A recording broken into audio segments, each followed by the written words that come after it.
Students, now we'll discuss about the compound epithelial tissue, or these are called as the stratified epithelial tissue. They are divided into, one is the stratified and second is the transitional. Okay, stratified. Strata means layer. Layer के ऊपर layer, एक के ऊपर एक के ऊपर एक अगर लेयर के ऊपर लेयर होती है then it's called as a compound. Okay, मैंने many layer multi layer structure is called as compound. जैसे कि आप डायग्राम में देख रहे हो, ये एक लेयर है टिश्यू की, उसके ऊपर दूसरी लेयर है, फिर ग्रीनिश कलर का बताया है, फिर ये वाइटिश कलर जिसमें शेडेड है, और उसके ऊपर है, और उसके ऊपर, मैंने इस प्रकार से यहाँ से लेके वहाँ तक 1 2 3 4 5 layers. And in these 5 layers, the different types of the different tissues are placed one above the other. These different cells are placed one above the other. And this multi-layer structure is called as stratified. For one strata, second strata. Strata माने level या layer. एक layer के ऊपर दूसरी, दूसरी के ऊपर. That is why it is called as a stratified epithelial. जैसे हमारे हाथ पाम है, पाम की स्किन जाड़ होती है, थिक होती है. It is also made up of many layers, multi-layered. Okay. उसका बैक अगर हाथ का बैक अगर देखते हैं तो सॉफ्ट स्किन होती है, सिंगल लेयर वाली एपिथेलियल टिश्यू की. That is simple epithelial. Okay, foot region में पैर जो नीचे से जो पैर है, पैर की स्किन जाड़ होती है. ओके, जहाँ ज़्यादा से ज़्यादा वॉर्न आउट होता है या टियर एंड बियर मैकेनिज्म होता है, जिस चीज़ की बॉडी के ज़्यादा से ज़्यादा झीज होती है उस पार्ट में मल्टी लेयर स्ट्रक्चर होता है. That is compound. Their nucleus is present in the stratum germinativum. Okay, the cells at the free surface become flat and lack nucleus called as a stratum corneum. देखिए यहाँ nucleus नहीं है, यहाँ nucleus है. Okay, यहाँ पर nucleus है. Nucleus are found at the stratum germinativum. Okay, ये नीचे के लेयर में, ऊपर के लेयर में there are no nucleus. Okay, their free surface, it is a flat and lack of nucleus. Nucleus नहीं होता है. That is called as a stratum corneum. Okay, what is their function? Their function is the protection. जैसे पैर में या palm reason में जो है, पाम रीजन में या फुट रीजन में जो है, that's why it gives the protection. Epidermis of the skin, oesophagus, then cornea, आंखों के कॉर्निया में भी होता है, वजाइना में भी होता है. This is the female reproductive parts. Then rectum, ये डाइजेस्टिव सिस्टम का सेकंड लास्ट पार्ट है. रेक्टम के बाद एनस. ओके, रात भर में जो मल यानी फीकल मैटर बॉडी के अंदर में जमा करके रखा जाता है, that is in the rectum. Okay, and that's why it is multi layer structure. Okay, so this is about the stratified epithelium. And second type is the transitional epithelium. Second type is the transitional. This is also the compound. ये देखो transitional, एक के ऊपर एक, layer के ऊपर layer. ये अलग स्ट्रक्चर का दिख रहा है, ये अलग स्ट्रक्चर का है. This is the elongated cell, this is the rectangular cell. Structure of the transitional epithelium is same like that of the stratified. उसी के जैसा होगा. द सेल, क्योंकि लेयर के ऊपर लेयर मैंने stratified. The cells can undergoes a change in their shape and structure depending on the degree of the stretch. कितना stretch होता है उसके ऊपर डिपेंड होता है. For example, distension of the organ, urinary bladder. जैसे यूरिनरी ब्लैडर भरता है, यूरिन से यूरिनरी ब्लैडर भरता है तो वो फूलता है. जैसे बलून में अगर अपन हवा भरते हैं तो बलून फूल जाता है, हवा छोड़ देवे तो बिल्कुल सिकुड़ जाता है.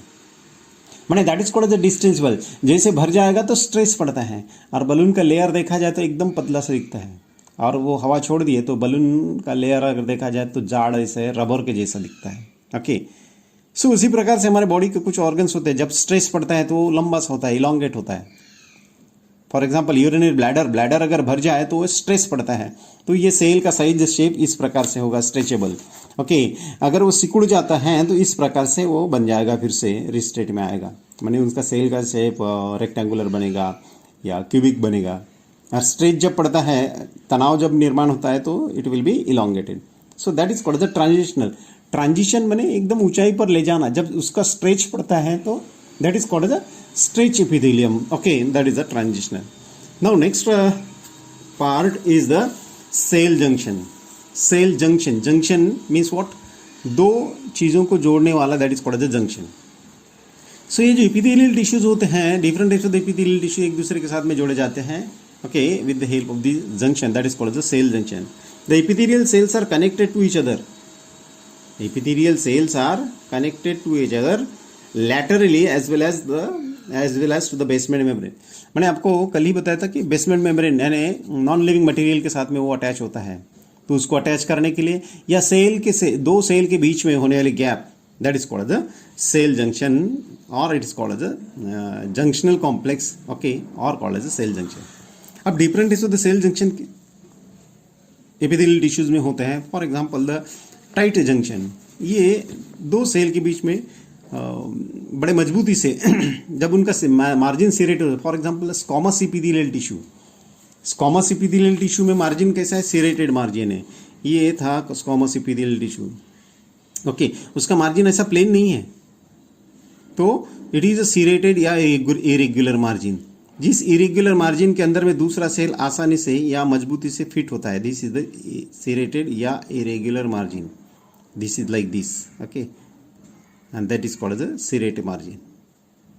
जैसे आपने कंस्ट्रक्शन अंडर कंस्ट्रक्शन कोई बिल्डिंग देखी हुई, तो दीवार में ईंटों को कैसे रखा जाता है, एक के ऊपर एक नहीं रखा जाता, रखते हैं एक के ऊपर एक, लेकिन ये एक ईंट अगर है एक लेयर में, ये दूसरी, ये तीसरी, तो दूसरी ईंट जब यहाँ रखते हैं तो it is in the middle of the two, ये दोनों के बीच में रखते हैं. एक के ऊपर एक नहीं रखा जाता है, तो और तीसरी ईंट रखेंगे, तीसरी लेयर अगर रखेंगे तो लाइक दिस, माने, और बीच में सीमेंट से पैक किया जाता है, ये सीमेंट से पैक किया है. अब क्या होता है कि अगर सीमेंटिंग का मटेरियल अगर देखा जाए वो बिल्डिंग के अंदर में या वो दीवार के अंदर में, तो it is found in the zigzag motion. ये यहाँ से ऐसा इस प्रकार से ईंटों को हटा दिए हैं, तो ये आपका सीमेंटिंग मटेरियल इस प्रकार से नजर आएगा. ये झिगझैग मोशन में होने की वजह से क्या होता है, ये दो ईंटों के बीच में इसको बड़ी अच्छी सी ग्रिप आती है, गिरी. अगर यही ईंटें एक के ऊपर एक अगर रखी जाती तो आसानी से काम हो जाता था, क्योंकि इसके बाजू में दूसरा लेयर जब बन जाता था, एक के ऊपर एक ईंटें रख देते थे और बीच में से मसाला डाल देते थे एक के साथ में, जैसे कॉलम भरते, उस प्रकार से समय बच जाता था, लेकिन मजबूती नहीं आती थी. इसमें मजबूती आती है. उसी प्रकार से यहाँ सिरेटेड मार्जिन होने की वजह से ये स्क्वामस एपिथेलियल सेल में मजबूती आती है. This is one of the tight junction. माने ये जंक्शन पॉइंट है, दो सेल को जोड़ने वाला ये जंक्शन पॉइंट, ये दो सेल को जोड़ने वाला junction point, it is called the tight junction. Okay, second is the hemidesmosomes, allow the cell to strongly adhere to the underlying basement membrane. ये basement membrane को चिपकाने के लिए होता है. Third one is the desmosomes. यह है Hemy means half, okay, आधा मजबूती. And these desmosome DS, that is called as these provide the mechanical strength to epithelial tissue, that is for example cardiac muscles and meninges. Brain के ऊपर में जो covering होता है that is called as meninges, या heart के अंदर में जो मसल्स होते हैं that is cardiac muscle. So cardiac muscles या मेनिंजेस के बीच में जो गैप होती है that is by the desmosome. Okay, that is the cell junction. Next one the gap junction. ये टाइट जंक्शन देखा था हमने. Next one the gap junction. Okay, these intercellular connections allow the passage of the ions and small molecules between the cell and as well as cells, as well as the exchange of the chemical messages between. ये cell to cell यानी एक cell से दूसरे cell में gap junction. ये gap junction, ये देखो gap है, यहाँ से मैसेज को एक सेल से दूसरे सेल में ट्रांसफर कराने के लिए गैप जंक्शन मदद करता है. And last one is the adherent junction. Adhesion means चिकटना.